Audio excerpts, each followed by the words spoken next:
here's the dynamic that's going to put the CPAC work in line with the Thunderbolts work.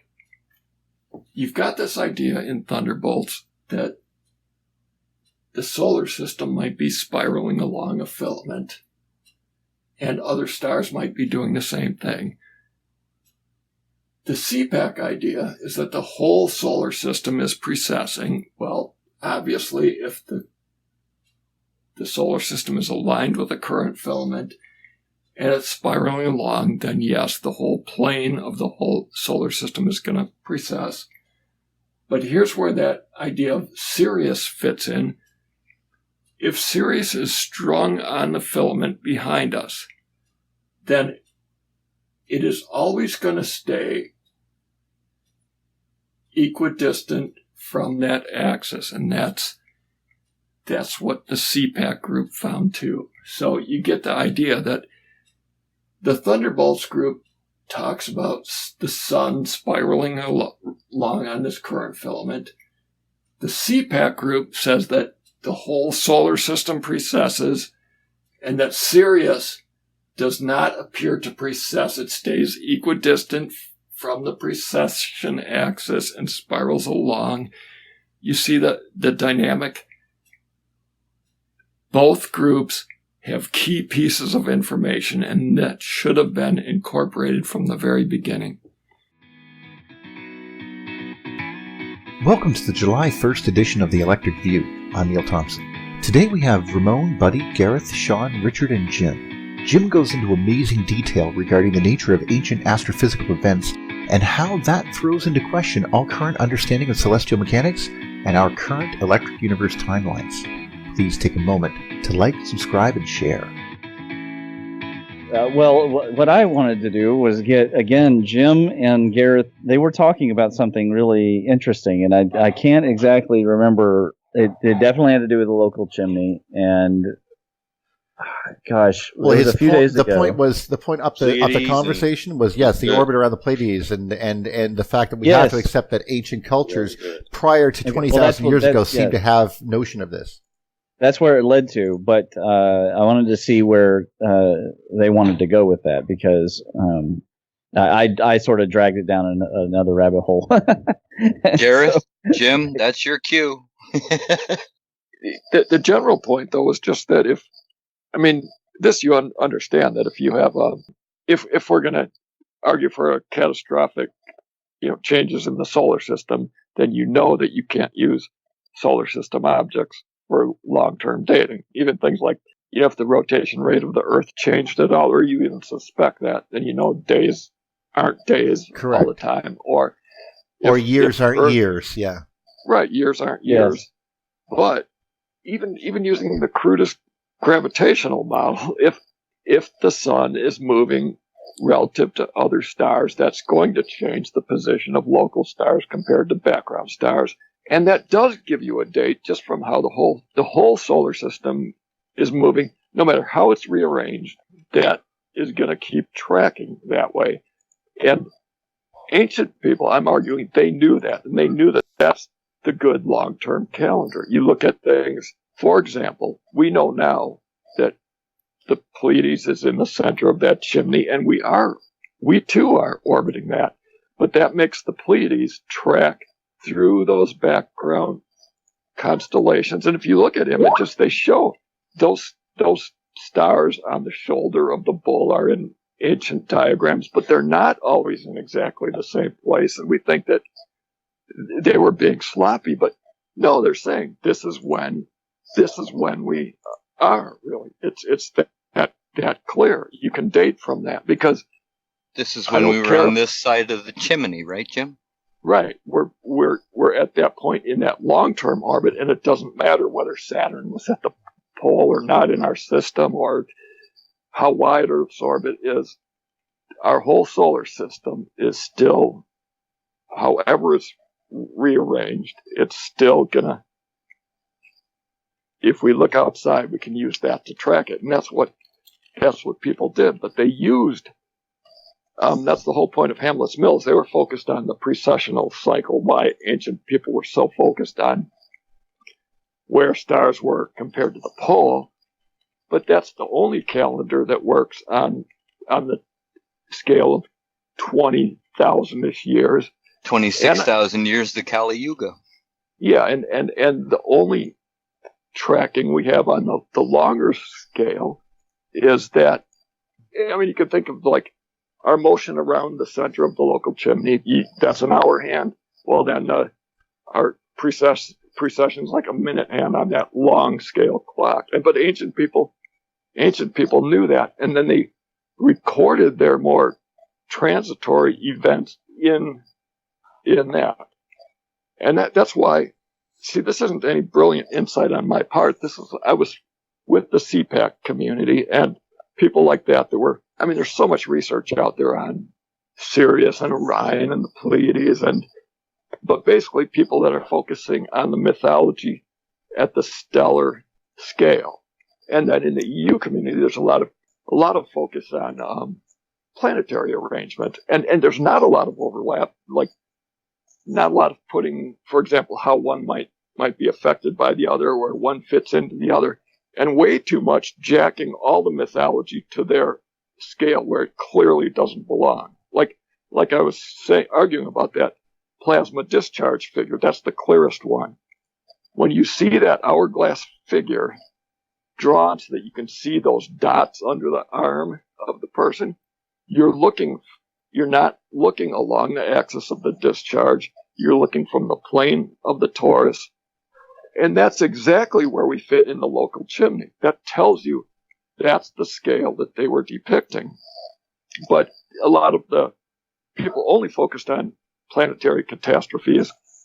They're going to try to make that all, nope, this is because we're in the discharge path, we're on this polar alignment, and we saw from different aspects of the Earth this or that. That's not right at all. That's the fact that how do you handle when one arm is up and one arm is down? Because the argument I've ever heard, and the one that seems to make really intuitive sense, is that you're looking at different angles, because there are some cultures where both arms are up, some both arms are down, and some one arm is up and one arm is down. Except that those are time evolutions, even from the same perspective. In what you see in the lab is that, what you have to accept about our local chimney is that just from mainstream observations, we are off axis in that this current flow up and down through that we're seeing kind of edge on. But that torus which surrounds us now, was actually small. The mainstream knows it's expanding, and they can trace it back to a time where we would have had exactly that same vantage point. The only reason the mainstream, well, besides that they don't have the electric universe model, they would also say that couldn't be because people weren't around back then to record. Right. Based on their regression of when that formed, people weren't around to record that or intelligent enough to do it. Jim, are you actually saying that Squatter Man was visible on a galactic scale, or a subgalactic scale in the local chimney? I'm saying that the local chimney itself would have appeared that way. That torus before. Now it's still visible. It's that ring of bright stars surrounding us, but now it's actually I'm sharing that right now, Jim. What's interesting here is that even the mainstream suspects that since that they have it as a shock front, their idea is a supernova blew up and the shock wave traveled out past us. But even they know that had to have affected the local interstellar environment here, and they're suspecting that we might be able to find out when that happened. But the whole point is that, I mean, even they see that they would have drawn that shape, even though they don't call it like an electric discharge. Right. How they describe the local chimney and that shock wave coming out, that ring that formed, in their opinion, formed those bright blue stars all around. But if you're inside the ring, like, okay, the picture I have on the screen is 1987A. Okay, and I have an animation. You can. I'll just animate it there, but we're like one of the dots on the side here, that blue dot, and the Pleiades, I can't even say it right, is in the middle. And you said that it was, how would we would see it coming out of each side of us, wouldn't we? In the past, we were outside that whole thing. So you don't think that we were formed in one of these at the time? We were actually outside of it. Okay. That's odd. I wasn't thinking that. Well, go on. That's even in the mythology, if you want to go that far. That what the mythology says is that we were on one path and we got sucked into this. You want to make it a whirlpool? They would view this is where I think I need the video, but maybe not. Maybe you can get these pictures. That serpent coiling around and swallowing its own tail, that's a good depiction. Yep, that's a good depiction of a torus or toroidal motion. Okay. Wheels within wheels are another good depiction. And it's important in context. The wheels within wheels comes up in the Bible in the same book that mentions the Pleiades. It doesn't give you the correlation, but in the same book that talks about wheels within wheels. So that'd be Ezekiel. You could kind of think of the small wheel. Yeah, Ezekiel's wheel. Ezekiel 25:17, the path of the righteous man. No, never mind. I was caught off guard there. Anyway, go on. I'm looking at that. Just a minute. Well, if you just draw a circle vertically, I was just quoting Pulp Fiction. And then trace out. Listen to me. A larger scale circle in the horizontal plane. You're doing a torus. And the other one, the one I like, not because of the tradition, just because of the information there, is the whirlpool that's talked about. If you read all the mythology, they say that the galaxy was a sea. And at the edge of the sea, not at the center of the sea, at the edge of the sea, and you have to realize the center of the local chimney is at the galactic anti-center direction. So they put a whirlpool out there, and the description of the whirlpool, how you know it's a torus, is that weird quirk. The whirlpool, when you get sucked down, you don't go to the bottom. You find that the whirlpool opens at the bottom and you get thrown out again, and you might even get sucked down again. So I'll argue that that's still a depiction of a torus. Okay, first let's get this out of the way. Do you see that a torus can be described as wheels going around this way within a larger wheel going around this way? In other words, wheels within wheels. That's a torus. Or a snake that coils around and swallows its own tail, or a whirlpool, where to make the whirlpool idea work, you have to remember in the story that the whirlpool doesn't, when you get sucked in, you don't go all the way to the bottom. You find that the whirlpool opens and you're thrown out again. So, in other words, it's still a torus. So, the fact that sorry, you're blowing my mind here, because the implication of what you're saying, looking at my screen now and saying that we imagine it from a slightly more oblique angle, we're looking at the Pleiades and the stars in a circle. Now, this chimney just exploded, so to speak, and is now the ring is expanding due to those factors I had mentioned before with regards to magnetic field still holding energy, yada, yada, yada. And of course, it will want to sort of expand, just like a tornado destroying itself, so to speak, or Jacob Gable's little work in the lab where you get to see the poof at the end as the induction kicks. But in that sense, then you're implying that we were traveling towards this thing and became part of it. We were sort of sucked in. So we joined Saturn, not the other way around? Well, no, the just a possibility. Oh, yeah, the planetary stuff is not on this scale. Like whatever happened to the... Now, I argue that what happened in our solar system can only be explained by looking at, well, basically think of those as outside forces. I mean, that right. You're not going to... The fact that Birkeland currents are so stable and tend to repair themselves tells you that if we're just looking on the scale of like the solar system scale, you're going to have a hard time explaining how things just wigged out like that radically without taking the larger scale into account. And likely, from what we understand, there was, as Julian West has pointed out, there's times where this had turned on and turned off. Maybe not the whole system, but local to us. We sort of saw a flickering before the lights went out. And these bodies could have been pulled together from a Herberg-Haro object, no? Well, I don't think it would be necessary. Any pinch would do this. But hold on a sec before I go any further, though. I want to just let this 15-second video go by. If you notice, Jim, in the middle where this white dot currently is, it becomes a slight hourglass in the middle, as you had indicated that it would shoot you out up or down. If you take a look here, which is very strange. I wasn't expecting to see that, which means this ring, although it's brightening now, but see how the middle has a polarity to it? If you get my meaning? So, and you can see how it's turning into a local chimney right there. Yeah, and that is, by the way, that hourglass shape is in the Kentucky or the Ohio River Valley glyphs as well, and it's part of their. It looks like it's like a spirit world kind of rock art. It actually looks like a mushroom cloud. Well, in a way, it kind of is, except the pressure from this angle.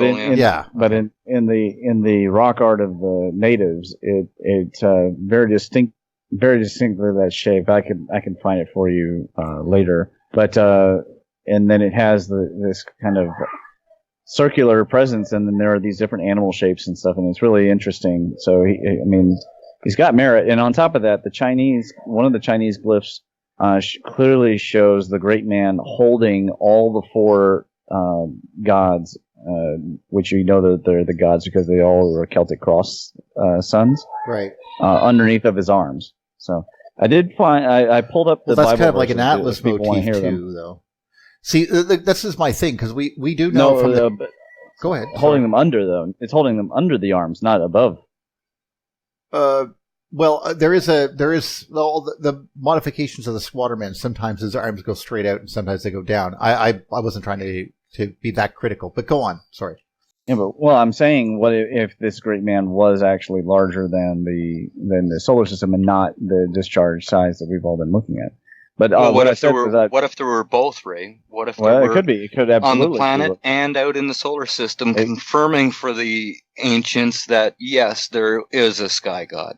Yeah, that seems reasonable to me. It's just a matter of stepping through evidence to prove it. So, do you guys want to hear the Bible verses here? Please. I would like it. Okay. If you want to look at my screen, by the way, guys, can you tell me when this Bible verse was generally from? This is Job. Like what years? Like, are we talking 2000, 1200, somewhere there? I don't know when. No. I don't know when Job okay. was written, but I'm sure if you did a quick search for, when they think Job was written. I think Job is hard to date in the first place. That's one of the hardest. It seems out of place. It seems older than the. It probably is. Yeah, it seems. I would say before 2000 BC. It's old. Yeah, it's older than. It's kind of out of place because it's that old. They say it's pretty old. Okay. Yeah. Well, it's old, man. I won't go. If you ever need to, you can take a look right here. This is This is basically what John Cook was working on prior to his death, and as you can see, this is the entirety of his chronology of all of human history, put all the way from 100,000 years ago to current. Including all of the locations of each of the time frames and citations, why they deserve to be dated where they're dated. Anyway, go on with your story because it's different than what I'm talking about here. So, Job 9:9. I'm just going to use the New International Version. Sure. He is the maker of the Bear and Orion, the Pleiades, and the constellations of the south. Job 38. Can you bind the chains of the Pleiades? Can you loosen Orion's belt? And Amos 5:8. He who made the Pleiades and Orion, who turns the midnight into dawn and darkens day into night, who calls for the waters of the sea and pours them out over the face of the land, the Lord is his name. So those are the three references I immediately found in a page discussing the Pleiades. There might be others, but I haven't found them yet. Your thoughts on that, Jim? I will copy and paste this link. I think that's it. That's it. That's I was just I'm kicking it back to Jim. Okay. I'm looking at it right here. Just for exactly what you said. Can you bind the chains of the Pleiades or loose the cords of Orion? Can you lead forth the constellation in its season and guide the Bear with her satellites? That's very interesting. Bear with her satellites. Anyway, yeah, well, not if Jim's correct. He had mentioned. I mean, a lot of these constellations have probably changed. That's why I think we have to compare them with the Chinese versions. Yeah. See, one thing that struck me was there was all these stories like of Arctos, which became Arcturus, fitting in somehow with the bears, which are like the two at the pole, north ecliptic pole, or north, Earth's north pole, and clearly that Arcturus isn't anywhere around there. But if you look at it, it's got the highest proper motion of any star across the sky. But if you trace it back, you see that that's the direction. It seems to be coming down through the galactic plane across the ecliptic. It's got a motion pretty much at a right angle to us, like it's moving across the sky at 122 kilometers per second, but only 5 kilometers per second towards us if we trust the mainstream observations. So that's pretty much like a right angle path. And that just, it's just, again, the mainstream wouldn't argue that was up there at one point. It's just, again, there was nobody around back then, because it moves only maybe, a quarter of a degree. Don't quote me on this number. I shouldn't even say the number, but it's, in a human lifetime, it's a very small insignificant. amount. Yeah. Right. So if you would trace that back to when that was actually there, the mainstream won't argue that, sure enough, from Earth's perspective, we might have seen it there, but there was no intelligent life here on Earth to or at least a civilization advanced enough to record it.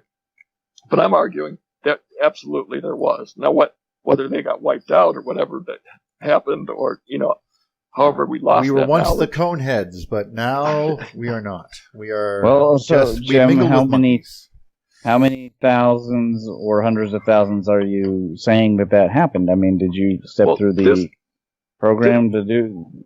Yeah. See, this is where before I came to EU, I was pretty much mainstream person. The source I first got that we were orbiting the Pleiades and Arcturus directly, and then like maybe collectively around the Pleiades. It was in, obviously kind of new agey source, and my point was to basically debunk it because it's unworkable from a gravity only point of view. For example, we can't be bound to the Pleiades. There's like something like 800 solar masses, but whether it's 387 or 425 light years away, there's no way that gravity is going to keep us bound. But That's the same problem they're having with that ring of bright stars that they know is rotating around that. They know it's not gravity doing that either, but without dark matter. And that's the current mainstream explanation, is that maybe there was dark matter, maybe even a clump of dark matter that came down and set that motion up. But what I did in the beginning is, before I even understood it, and this is how I even got into the EU ideas, is that I looked based on the Pleiades motion. I said, well, if we are orbiting that, then the motion of that compared to the background stars, we can see how fast we're going around it. And I could calculate then, if we continue that in the future, how long would it take to orbit the Pleiades based on how fast we're moving around it right now. And I calculated based on the best estimate of the average motion of stars in that group. I got an orbital period of 26.3 million years. And the only reason I didn't throw it out right away is that I was aware of the mainstream's nemesis star theory, that they thought that there was mass extinctions on the Earth every 26, and then it got to be 27 million years, where it looked like it was caused by cometary impacts, and these would be hard, not like the 10,000, not like their ice age kind of. These would be like wiping out life on this planet almost to nothing in their models. But the problem is, in the mainstream, they can't find anything with that orbit. And there's arguments. why there can't be. They've made good arguments why there can't be a star. It's not just that they're not seeing it. There can't be a star that would fit in the theory that way. And that's when I realized that's the answer. It's not that there's another star moving around us or we're moving around it in 26 million years. That was what the mainstream's looking for. They think a star comes closer to us, knocks comets out of the cloud around us and sends them into the solar system. And maybe that was the cause of the mass extinctions. But once you see that our orbital period around the Pleiades, then you can track it back. And sure enough, if you date what they were looking for, the last mass extinction event, that would be right where we were crossing through the galactic plane. And again, some in the mainstream kind of had that idea, right? Like they think that the sun is in a gravitational orbit around the center of the galaxy. Right. That it bobs up and down through the galactic plane. And they even kind of pinned the timing to, maybe that's when we cross through the galactic plane. That all those rocks and dust out there come, we crash through that. But they do have about the periodicity right, that not for the right reason. It's interesting because I was just looking at this right on the page. Like basically, according to John Cook, his idea was that to explain this, he thought that perhaps Saturn was on a 26 million year orbit, and then only recently, because we are due for a hit, that when it swung by again, it became the orbit was altered and shortened. And as such, eventually it came to rest in the solar system, and obviously doing what it does. But I'm very interested to hear something contrary. I pay homage only, of course, because the gentleman is passed on, and he did such great work. So, sorry, Jim. What about Venus and Mars? And Mars circularizing Venus's orbit through electrical discharges that's and a lot encounters. More recent, though, than the 26 million. No, but I'm thing, saying maybe Saturn that's how Saturn came into the solar system and encountered Jupiter and disconnected from us. That's the idea right in there. Like literally, you're not wrong. The only difference between basically and I'm not going to go any further than this, the General Wal Thornhill and the General John Cook is when. They both agree that they started off orbiting Saturn. That was their idea, or the Purple Dawn aspect of it. And then John Cook thinks that we got dropped off here about 540 million years ago. And we've been constantly getting struck every 26 million years since, as that thing kept coming by. However, the Wal Thornhill, of course, his camp would be of the opinion that we've always been there and only recently got dropped off here at all. So then what Jim is proposing now would be a third one that says that both of those are generally incorrect. In that, generally speaking, not much more recently, but that if I'm paraphrasing correctly, Jim, that the actual movement of the local interstellar group has much more bearing on this than previously thought. Yeah, again, that's for me, it seems, as I keep saying it, none of this is.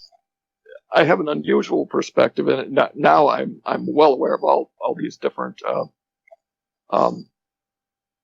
EU ideas, planetary catastrophe, Velikovskian ideas. They are an before that, I was from that more interested in that CPAC community, the precession and long-term cycles, Yuga cycles, all this.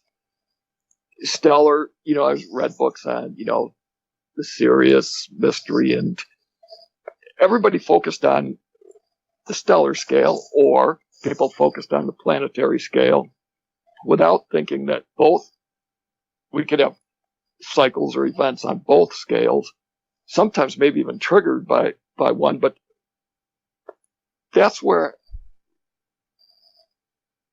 that precessional data really does matter. Like that was the issue that I was hung up on myself, is like, how could ancient people agree on that our pole precessed about a point in Draco if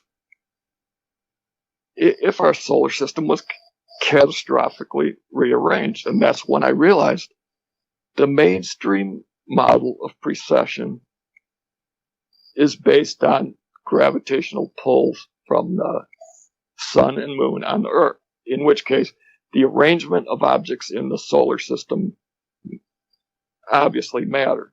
But if precession is based on the larger scale, and that's one of the interesting things I found, is that our precessional axis is 90 degrees away from the Pleiades at the center of the local chimney. In other words, if you're willing to consider that's not gravity doing that, that's electromagnetism, and that there is a helical magnetic field around the local chimney axis. Yeah.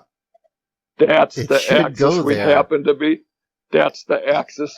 What would mean, though, is that even if we did these crazy things, like the mythology says, like turn the world upside down or change the orbits, if precession isn't caused by things in the solar system, but that larger scale background magnetic field, we're going to go right back to precessing about that axis no matter what, and that to me is the key. It's like you have to have a way to restore things before and after these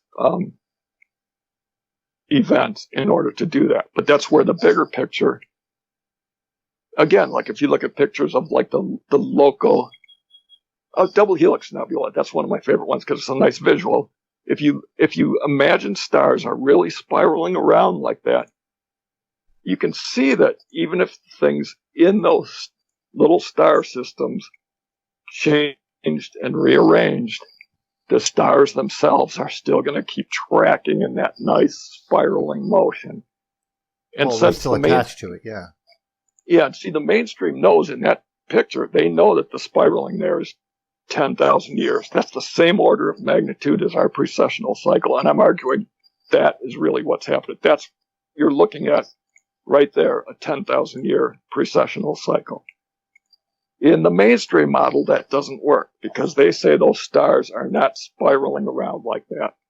They think the stars are traveling in a straight line, and then that gas. Gravity can't do that. That's right. Right, exactly. That's an electromagnetic orbit. So their idea is the stars were shot out. The dust clouds behind them are wound up. The galaxy keeps rotating as these stars go out, and so in their model, the clouds are getting wound up as kind of like a torsion wave. It's crazy wrong in EU, but it is good to look at what they're. Well, we live inside of ecliptics, inside of ecliptics, inside of ecliptics, and changing from one positive side of the ecliptic to another negative side, that might have a lot of implications for the planet, the solar system, and inside the local chimney as well. See, now that picture, the one that's right up there, that shows you even more of the double helix nebula. And what I'll argue for, that's still not quite enough information. You notice the double helix nebula itself curves. Like, yep, you can see it. I'll argue that there's another one over here too, by the way. You notice that? I think like a big thing in the middle. Part of the same one. Yeah, I think that's part of the same one. I think it's a huge helix along which you get smaller helix within it. Yep. But then again, that's, how I've been harping on that. Helixes within helixes within helixes. Yeah. Well, that's how our galaxies create suns and gas giants, right? But on smaller anytime scales. we have a tube of this stuff, we should expect it not to be a tube. The only reason we see tubes in the laboratory in some of these things, like if you're picturing this as a squatter man here, and you're picturing this as a shell, the only reason it looks like a shell is because this stuff is moving so friggin' fast that it looks like a continuum. But in actuality, if we actually slowed it down, it would look like series and sequences of little strands.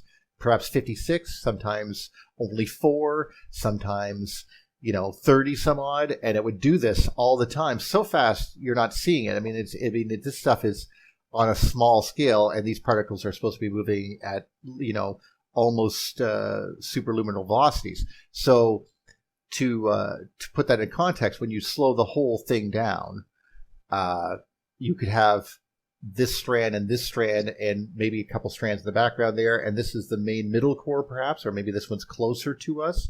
I don't know, but all of these are going in the same direction.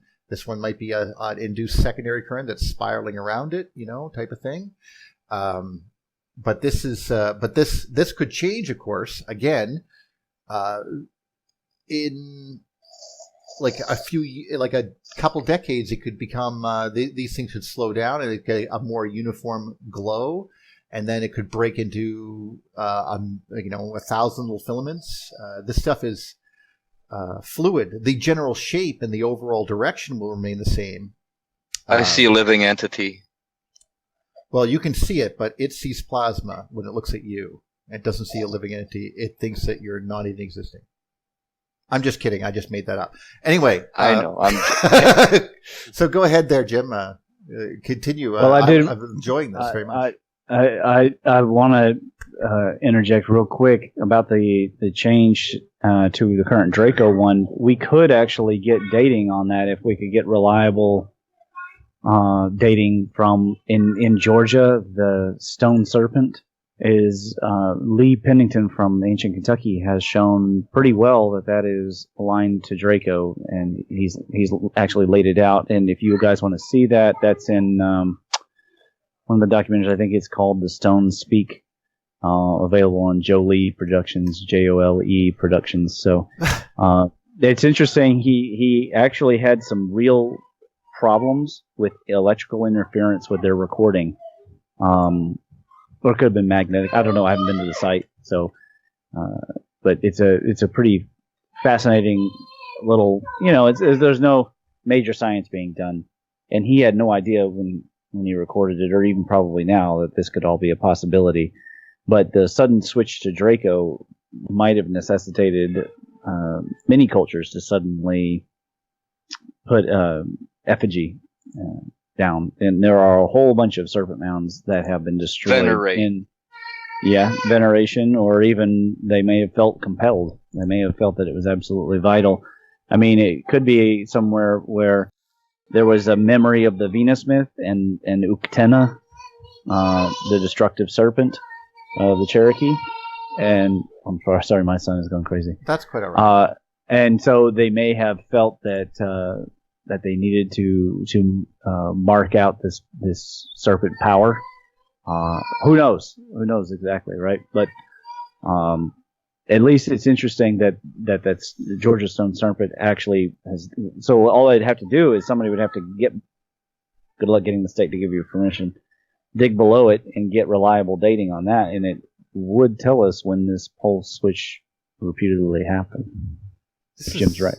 Well, this is, and actually it's very interesting that Draco is like literally, if you look at this picture, it's between Vega and Polaris. And as we know, of course, Polaris is a North Star. But the argument was always that I remember, this is 20 years ago from old Nova videos, okay, that if precession was correct, actually I think it was old Graham Hancock videos, that Vega would be the star, that would be the North Pole on the other side of this precessional cycle. But now, of course, we are in a situation where, with Jim's benefit, that like I don't know if the whole solar system is precessing. Does our North Star change? Our North Star changes, then, yeah. Yeah, okay. Oh, yeah, most definitely it does. Okay. You see, one of the things that's interesting, like, and this is where I probably definitely have to make a video for, but like if you see the description of Argo, you write the text, and we'll put a video together, man. No problem. I find Jim, I find it fascinating, so I'm happy to put a video together on it if you want as well. Okay. Well, yeah, one thing. He's very good at vision. Please. He is. Yeah. Very good at vision. I think I could do a video that would be only for you guys. It would be, the me in the living room doing hand gestures, because that's about my limit of computer skill. That's quite all right. If it's enough to get users Paint program. See, here's the weird layout is that one of the things about the whirlpool that from the mythology, that the stories of the ship Argo being trapped in the whirlpool. Well, yes, actually, I was a big fan of Star Blazers when I was a kid. So yeah, well, the constellation, there was a constellation Argo, and it was drawn. Interestingly, you'd think if they had the Milky Way as a sea, that they would have drawn Argo sailing on the plane of the Milky Way. But they drew it on the plane of that belt of stars that's circling the Pleiades. In other words, that's the story they were trying to depict. But did you see the circle of stones around the Argo there, people? Sorry to interrupt you. Where? Here? Go ahead, Jim. Go. So if you get the imagery, maybe I don't have to do a video if anyone can get this, but if you put this together in the sky, like where these things are relative to each other, we have that's like you should notice an almost mirror image. If we have say the Pleiades and off to your left side, say, then straight ahead of you might be Draco, and straight behind you is where they put Argo. But you'll notice if you read the details of the story, like Draco doesn't just circle, it circles and spirals off to the side. But the ship Argo, in the opposite direction, it's described as a ship with oarsmen being dragged stern first. But if you use the same reference frame, what you'll see, like just imagine looking out ahead of you, seeing nice counterclockwise circling, but then drift those circles off to the left. You're tracing out a snake or serpent. But now, if you turn behind you and do the same clockwise circling, or counterclockwise circling, but still drift to the left, you're tracing out the shape of oars rowing one way, but the whole ship being dragged stern first. That's what I'm saying, and it'll be way easier if I make a video of that. But what I'm saying is these aren't unrelated shapes. They're showing you which direction that the torus is going, like which direction it's spiraling. And in the earliest depictions, they were most correct. They were most focused on, like, how is that snake?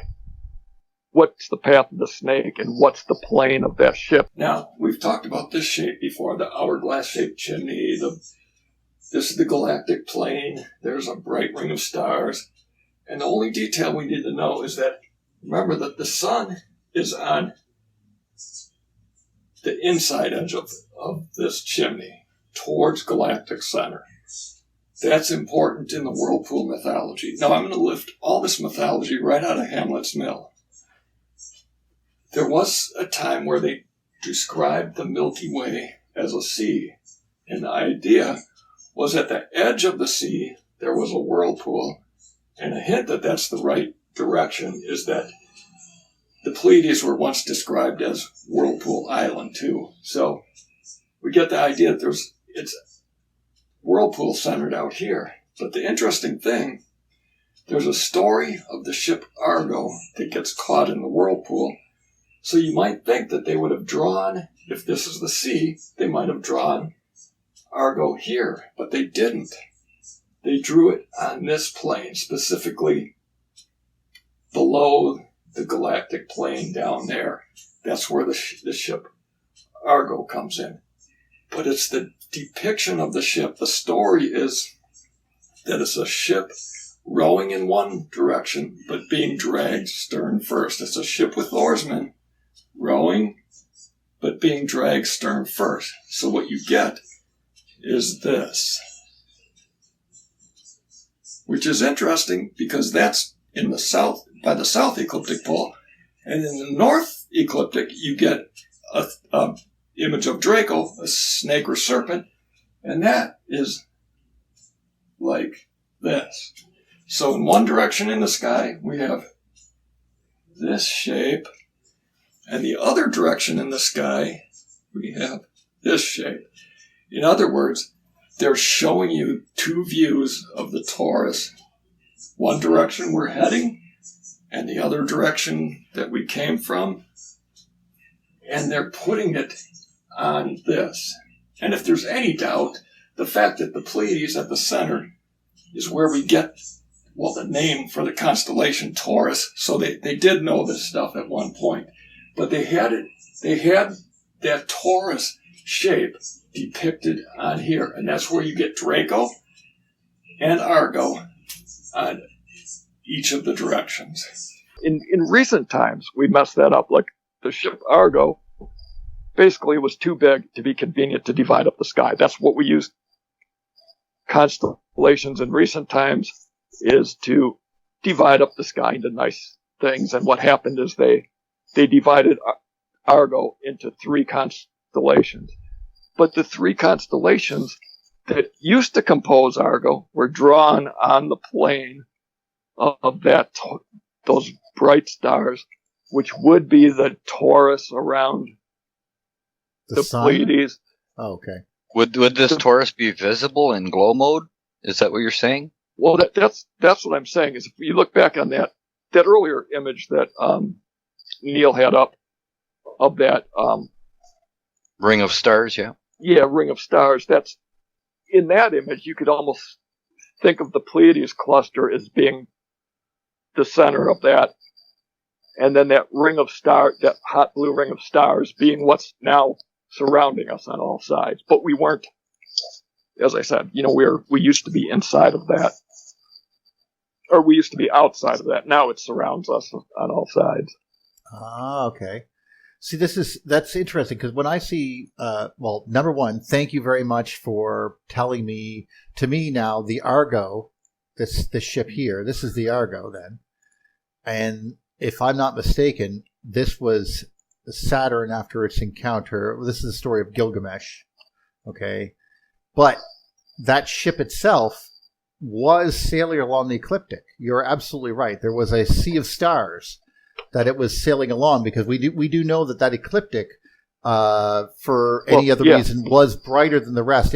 Even if it was just the zodiac light, but still there is, and if it is the case where we had strong auroras, seeing to the stars to the north and stars to the south we'd only be capable at certain times seeing it right up those chimneys, so to speak, if the aurora was quite strong. So most of the stars themselves would be out along the ecliptic. That's what we could see, 20 or 30 degrees up, 20 or 30 degrees down. Because the aurora would cover most everything else.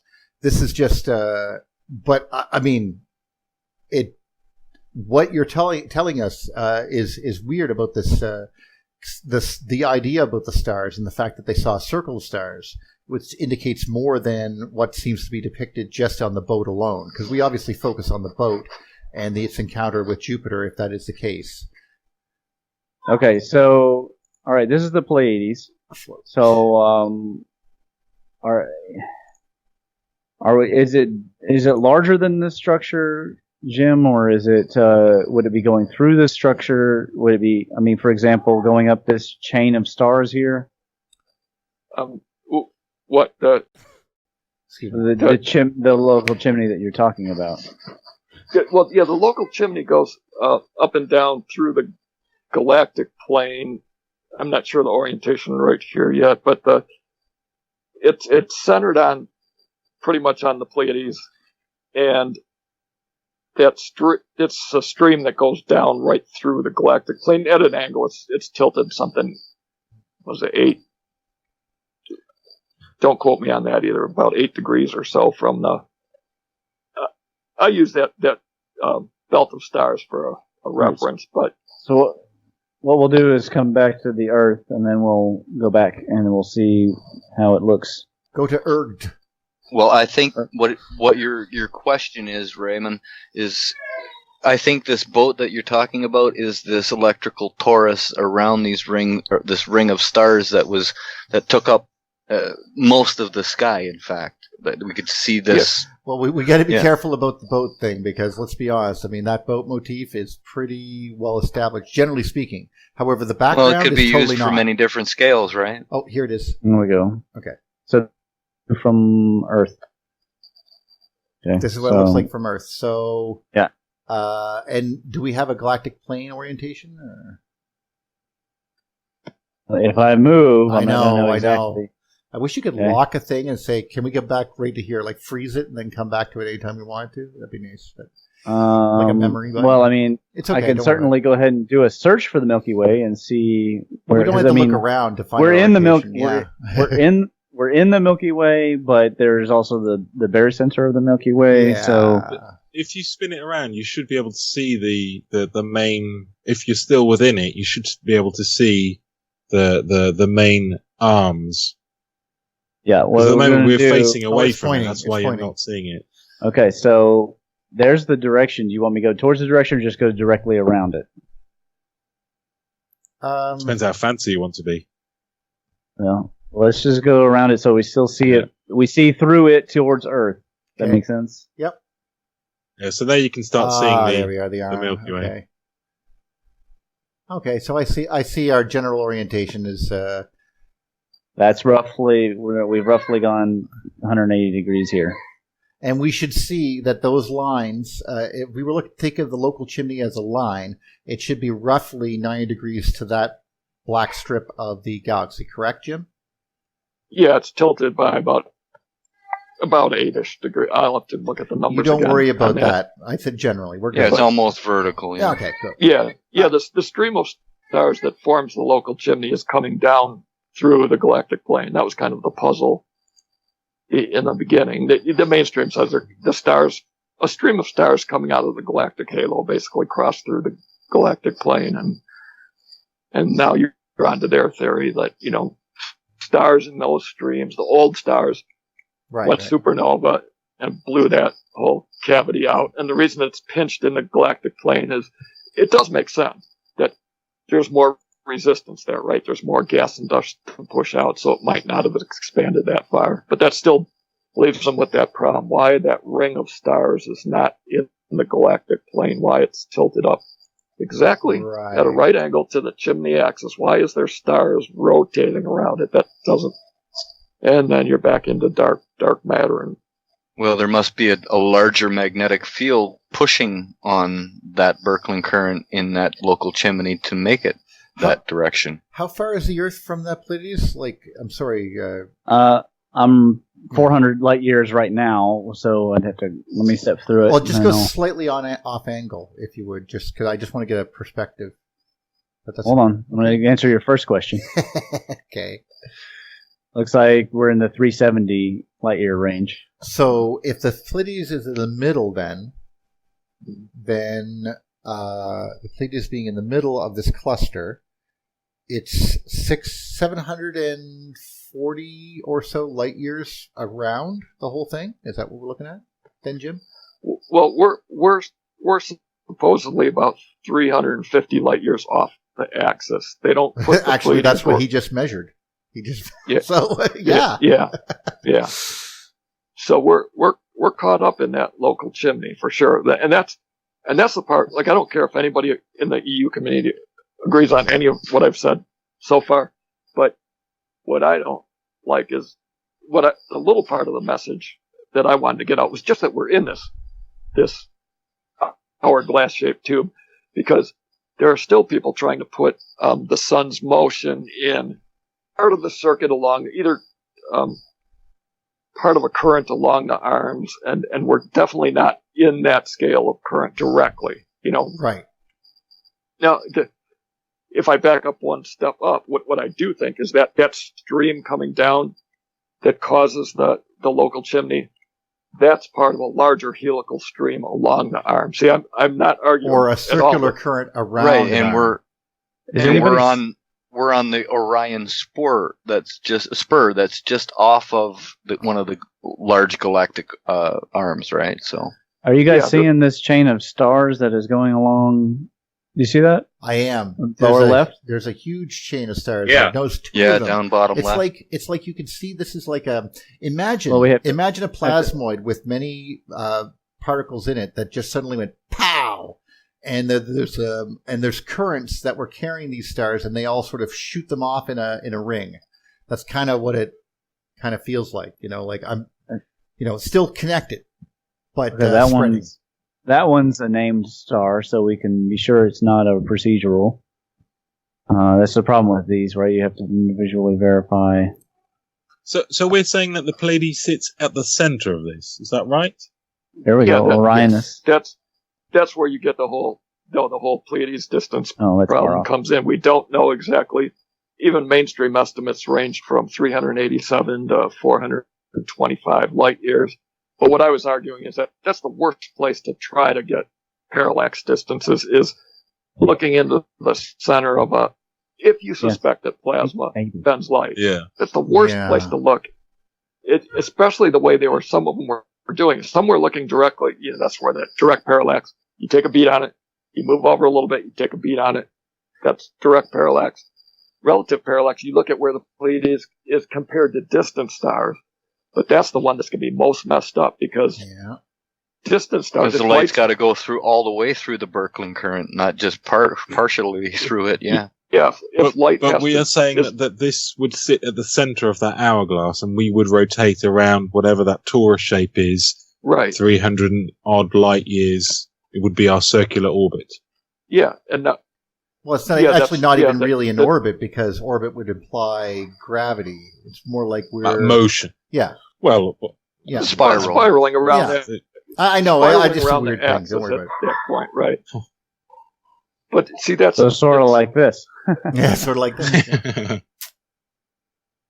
But see, people don't want to go there. But even like that, that's where I was fascinated with the whole. Obviously, the mythology and the esoteric knowledge. It's some of it flat out says the Pleiades is the center. There's a star there. When you trace back its name, it's the central one or the central sun. But the one that really had me when I first got into this, I was laying in bed at night trying to figure out how we could be going around it in a gravitational orbit. That's my background. Remember when I first got into the more mythology, but without the EU ideas, how could we be going around that? And that's when I realized that Pleiades was in the constellation Taurus, which I had to jump out of bed because, wait a minute. And then I looked back at the word root. I'm like, well, that can't be right because Pleiades wouldn't always be in the constellation Taurus, right? If we're moving around it, we're going to see it compared to background stars. Of course. But then I looked at the word where the name came from for the constellation, and it was really in earlier times a name for the Pleiades itself, not the constellation. So they had a star in there, called Electra. I mean, that's obvious enough. A star there called the central sun. And the word for the whole Pleiades cluster was where we get the word Taurus. I'm like, that can't be coincidence. And that's where, when I first got into EU. Raymond, stop there. Go back a little bit. It almost looked like an electrical torus around the Pleiades. That red crescent there. See, when I first came to EU, I didn't have the knowledge, and I said a lot of stupid things. Like, I didn't know what a Birkeland current was. I was a mainstream astronomer. We don't really talk about that. So what I thought is that the sun was like basically behaving like a charged particle and spiraling around. And then the motions at least made sense. And that's when I could figure out that we were in a toroidal path. But I thought at that time as if the sun was just spiraling around. So they didn't field. Separate the stars from the Pleiades. The Pleiades look like one star when you're looking at them? Is that the case? Well, no, they what do you mean for the... Sorry, I don't usually look up at the Pleiades, so if I'm looking up and they're saying the word... If you point your finger in the sky and say Pleiades, what am I looking at? Am I looking at just a bright dot, or am I looking at a collection? This cluster. Is it actually a cluster? I can actually see a cluster. You're looking slightly off of Orion's shoulder, and you'll see a cluster of stars there that they call the Pleiades star group. But I also know that one of the stars of Orion's belt is actually a cluster as well, is what I mean. Like, am I looking at a? But okay, you're saying I've seen clusters, so that's fine. So we know that it's a large cluster of stars just off of Orion's shoulder. Name the star of the shoulder that you're talking about. Well, I know the star in the middle of the Pleiades I was interested in. ALC. No, well, hold on. We're going to try and fly through. We're going to see what happens when we fly through the 370 light year gap. So, what's the constellation? Jim, do you know that name? Do you know the name of that star, Jim? Which one? Right at the shoulder of the Orion constellation. I'm looking it up too. As an aside there, Jim. That's the opposite. I just linked in a paper or something about the planetary systems, and he's mentioning what you're talking about. They're going to be Betelgeuse. But I just wanted to mention, for background information for the people listening, the Pleiades are a central star group based in most cultures around the world. It's central to their cosmology. It's very important to the North American Indians.